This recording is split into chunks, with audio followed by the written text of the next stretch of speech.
नमस्कार, ये आकाशवाणी पटना है। अब आप अभिषेक दास से प्रादेशिक समाचार सुनिए। पहले मुख्य समाचार। प्रधानमंत्री नरेंद्र मोदी ने पीएम किसान सम्मान निधि योजना की 18वीं किस्त की राशि जारी की। बिहार के 76,18,000 से अधिक किसानों के खाते में भेजे गए 1,552 करोड़ रुपए। कोसी और गंडक नदी के जलस्तर में हुई अप्रत्याशित बढ़ोतरी के बाद राज्य सरकार ने भीमनगर कोसी बराज और वाल्मीकिनगर गंडक बराज की जांच करवाने का फैसला किया। जदयू की राज्य कार्यकारिणी की आज पटना में हुई बैठक, 6 राजनीतिक प्रस्ताव पारित किए गए। और बालिकाओं को गर्भाशय के कैंसर से बचाव के लिए कल से प्रदेश में शुरू होगा विशेष टीकाकरण अभियान। अब समाचार विस्तार से। प्रधानमंत्री नरेंद्र मोदी ने आज पीएम किसान सम्मान निधि योजना की 18वीं किस्त की राशि जारी की। श्री मोदी ने महाराष्ट्र के वाशिम में आयोजित एक कार्यक्रम में डीबीटी के माध्यम से 9 करोड़ 40 लाख से अधिक किसानों के बैंक खाते में 2-2 हजार रुपए की राशि अंतरित की। 18वीं किस्त के रूप में 20,000 करोड़ रुपए की राशि किसानों के बैंक खाते में भेजी गई। इस अवसर पर श्री मोदी ने कहा कि सरकार किसानों की आमदनी बढ़ाने के लिए प्रतिबद्ध है। पीएम किसान सम्मान निधि की 18वीं किस्त जारी करने का अवसर मिला है।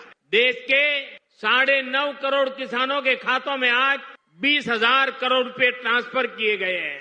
आज कृषि, पशुपालन और किसान उत्पाद संघ एफपीओ से जुड़े सैकड़ों करोड़ रुपए के प्रोजेक्ट भी जनता को समर्पित किए गए हैं। पोहरा देवी के आशीर्वाद से देश के सभी किसान भाई बहनों को हार्दिक बधाई देता हूं। प्रधानमंत्री किसान सम्मान निधि योजना के तहत बिहार के 76,18,784 किसानों के बैंक खाते में 1,552 करोड़ रुपए भेजे गए। कृषि मंत्री मंगल पांडे ने ये जानकारी दी। इधर राज्य के किसानों ने पीएम किसान सम्मान निधि योजना की राशि मिलने पर प्रसन्नता जताते हुए प्रधानमंत्री नरेंद्र मोदी को धन्यवाद दिया। मेरा नाम पिंटू कुमार सिंह, ग्राम दत्पा, पोस्ट अम्बा, थाना कुटुम्बा। केंद्र सरकार हम लोग के किसान निधि के योजना से 2,000 रुपए हम लोग को मिल रहा है, जिससे हम लोग इस सरकार से बहुत खुश हैं। सरकार हम लोग को और आगे इसको बढ़ाने का अथी करे कि और कुछ बढ़े, जो हम लोग के बीज लेने में और आसान पड़े। नाम शिव प्रसाद मेहता है। मेरा घर तिलकी बिघा हुआ, कुटुम्बा प्रखंड हुआ। ये सरकार का पीएम किसान का योजना है, तो बहुत बढ़िया योजना है और इससे समय पर खाद बीहन लेने के लिए भी कुछ पैसे मिल जाते हैं, तो अच्छा सुविधा होती है। प्रदेश में बाढ़ की स्थिति अब भी गंभीर बनी हुई है। बागमती और अधवारा समूह की नदियों के जलस्तर में बढ़ोतरी से सीतामढ़ी और दरभंगा जिले के कई नए इलाके बाढ़ की चपेट में आ गए हैं। वहीं लखनदेई नदी के जलस्तर में बढ़ोतरी होने से सीतामढ़ी जिले के बथनाहा, डुमरा और रून्नी सैदपुर प्रखंडों के कई निचले इलाके जलमग्न हो गए हैं। इधर नेपाल के जलग्रहण क्षेत्र में हुई बारिश के बाद कोसी और गंडक नदी के जलस्तर में एक बार फिर बढ़ोतरी की आशंका है।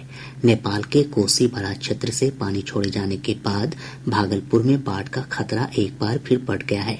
जल संसाधन विभाग ने किसी भी स्थिति से निपटने के लिए अपने अभियंताओं और कर्मियों को अलर्ट पर रहने के निर्देश दिए हैं। इधर शिवहर जिले के तरियानी प्रखंड में बागमती नदी का कटाव जारी है। सुपौल, सहरसा, कटिहार, पूर्णिया, पूर्वी चंपारण और पश्चिमी चंपारण समेत कई जिलों में बाढ़ की स्थिति में सुधार हुआ है। भाजपा के प्रदेश अध्यक्ष और राजस्व तथा भूमि सुधार मंत्री डॉक्टर दिलीप जायसवाल ने आज सहरसा जिले के बाढ़ प्रभावित क्षेत्रों का निरीक्षण किया। डॉक्टर जायसवाल ने महिषी प्रखंड के गंडौल चौक पर बाढ़ पीड़ितों के लिए चलाए जा रहे सामुदायिक रसोई और बाढ़ राहत कार्यों का जायजा लिया। इस दौरान पीएचईडी मंत्री नीरज कुमार सिंह बबलू भी उपस्थित थे। कोसी और गंडक नदी के जलस्तर में पिछले दिनों हुई अप्रत्याशित बढ़ोतरी के बाद सरकार ने भीमनगर कोसी बराज और वाल्मीकिनगर गंडक बराज की जांच करवाने का फैसला किया है। जल संसाधन विभाग के प्रधान सचिव संतोष कुमार मल ने बताया कि गंगा बाढ़ नियंत्रण आयोग और जल संसाधन विभाग के अधिकारियों को जांच की जिम्मेदारी सौंपी गई है।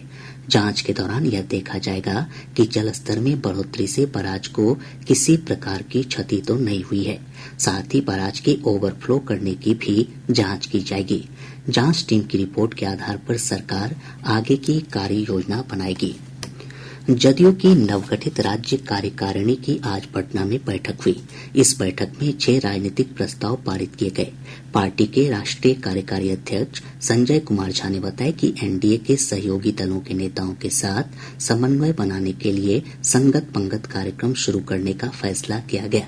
इसके अलावा बिहार को बजट में विशेष सहायता देने के लिए प्रधानमंत्री नरेंद्र मोदी के प्रति धन्यवाद ज्ञापित किया गया।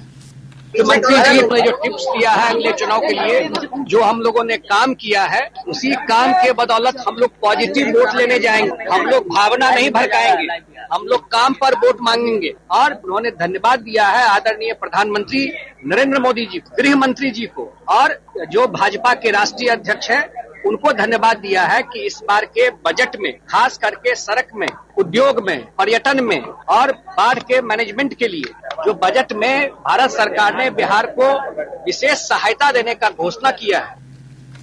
बैठक में पार्टी के राष्ट्रीय अध्यक्ष और मुख्यमंत्री नीतीश कुमार, राष्ट्रीय कार्यकारी अध्यक्ष संजय कुमार झा और प्रदेश अध्यक्ष उमेश कुशवाहा समेत सभी सांसद और विधायक शामिल हुए। बालिकाओं को गर्भाशय के कैंसर से बचाव के लिए विशेष टीकाकरण अभियान की कल से शुरुआत होगी। उप मुख्यमंत्री सम्राट चौधरी और स्वास्थ्य मंत्री मंगल पांडेय कल पटना स्थित IGIMS में आयोजित कार्यक्रम में HPV टीकाकरण कार्यक्रम की शुरुआत करेंगे। गौरतलब है कि राज्य मंत्रिमंडल ने पिछले दिनों प्रदेश में HPV टीकाकरण करवाने का फैसला किया था। इसके तहत 9 से 14 आयु वर्ग की बच्चियों को टीके लगाए जाएंगे। राज्य में लगभग 1 करोड़ बच्चियों के टीकाकरण का लक्ष्य है। प्रादेशिक समाचार आप आकाशवाणी पटना से सुन रहे हैं। भारत सरकार ने पाली, प्राकृत, मराठी, असमिया और बंगाली भाषा को शास्त्रीय भाषा का दर्जा दिया है। इन भाषाओं का ऐतिहासिक और सांस्कृतिक महत्व है। शास्त्रीय भाषा का दर्जा मिलने से इनके संरक्षण, अध्ययन और शोध को बढ़ावा मिलेगा। सांची बौद्ध भारतीय ज्ञान अध्ययन विश्वविद्यालय के कुलगुरु और पाली विकास बोर्ड के अध्यक्ष प्रोफेसर बैद्यनाथ लाभ ने बिहार और उत्तर प्रदेश में एक समय जनभाषा रही पाली को शास्त्रीय भाषा का दर्जा मिलने पर प्रसन्नता जताई है। हमारे देश की जो परंपरा है, जो पाली भाषा और साहित्य है, इससे न केवल भारत बल्कि दक्षिण पूर्व एशियाई देशों में भी एक संपर्क सूत्र का यह काम कर रही है और शास्त्रीय मान्यता प्राप्त हो जाने के कारण इसमें और अधिक संभावनाएं बढ़ जाएंगी शोध की, अध्ययन की और हमारे इतिहास और संस्कृति को समझने की। संस्कृत और प्राकृत भाषा के विद्वान प्रोफेसर धर्मचंद जैन ने कहा कि एक समय प्राकृत भाषा में काफी साहित्य की रचना हुआ करती थी। सरकार के इस कदम से एक बार फिर प्राकृत भाषा समृद्ध होगी। भारतीय संस्कृति, इतिहास और यहाँ के ज्ञान विज्ञान की परंपरा को जानने के लिए प्राकृत साहित्य का अध्ययन अत्यंत अनिवार्य है। आज भारत सरकार भारतीय ज्ञान परंपरा को प्रोत्साहित कर रही है, उस दिशा में भी प्राकृत का साहित्य अत्यंत महत्वपूर्ण है। प्राकृत भाषा प्रोत्साहन देने की दृष्टि से यह केंद्रीय कैबिनेट का निर्णय अत्यंत प्रशंसनीय है। हम सब उसके लिए प्रधानमंत्री नरेंद्र मोदी जी का धन्यवाद ज्ञापित करते हैं। रोहतास स्थित SP जैन कॉलेज के हिंदी विभाग अध्यक्ष और भाषा विज्ञानी डॉक्टर राजेंद्र प्रसाद सिंह ने सरकार के इस फैसले का स्वागत करते हुए कहा कि इससे हमारी ऐतिहासिक विरासत को संरक्षित करने में मदद मिलेगी।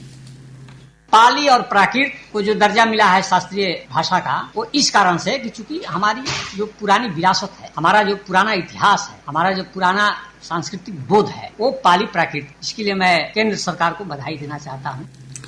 पाटलिपुत्र विश्वविद्यालय के प्राध्यापक राहुल अमृतराज ने भी सरकार के इस फैसले का स्वागत किया। पाली भाषा को शास्त्रीय भाषा का दर्जा मिलने पर हार्दिक बधाई और माननीय यशस्वी प्रधानमंत्री श्री नरेंद्र मोदी जी को कोटिशा बधाई। यह निर्णय भारत सरकार की संस्कृति धरोहर को सम्मानित करता है और पाली भाषा के समृद्ध इतिहास तथा इतिहास को नई पहचान देता है। प्रधानमंत्री नरेंद्र मोदी ने खादी की बिक्री के नए रिकॉर्ड को एक उत्साहजनक उपलब्धि बताया है। एक सोशल मीडिया पोस्ट में उन्होंने देशवासियों के बीच स्वदेशी के प्रति तेजी से बढ़ते रुझान को रेखांकित किया। मुख्यमंत्री नीतीश कुमार ने आज पटना में एशियन महिला हॉकी चैंपियनशिप ट्रॉफी 2024 के शुभंकर और लोगो का अनावरण किया। यह चैंपियनशिप 11 से 20 नवंबर तक नालंदा के राजगीर में नवनिर्मित खेल स्टेडियम में आयोजित की जाएगी।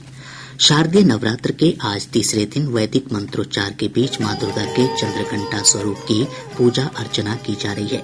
मान्यता है कि मां के चंद्रघंटा स्वरूप की पूजा करने से समस्त पाप और बाधाएं दूर होती हैं तथा सौम्यता और निर्भयता में वृद्धि होती है।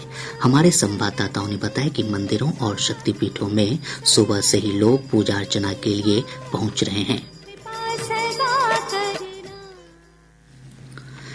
भाजपा के संस्थापक सदस्य कैलाशपति मिश्र की जयंती पर आज उन्हें भावभीनी श्रद्धांजलि दी गई। पटना स्थित ICAR परिसर में पार्टी के वरिष्ठ नेता और उप मुख्यमंत्री सम्राट चौधरी और विजय कुमार सिन्हा तथा विधानसभा अध्यक्ष नंद किशोर यादव ने उनकी प्रतिमा पर माल्यार्पण कर श्रद्धांजलि दी।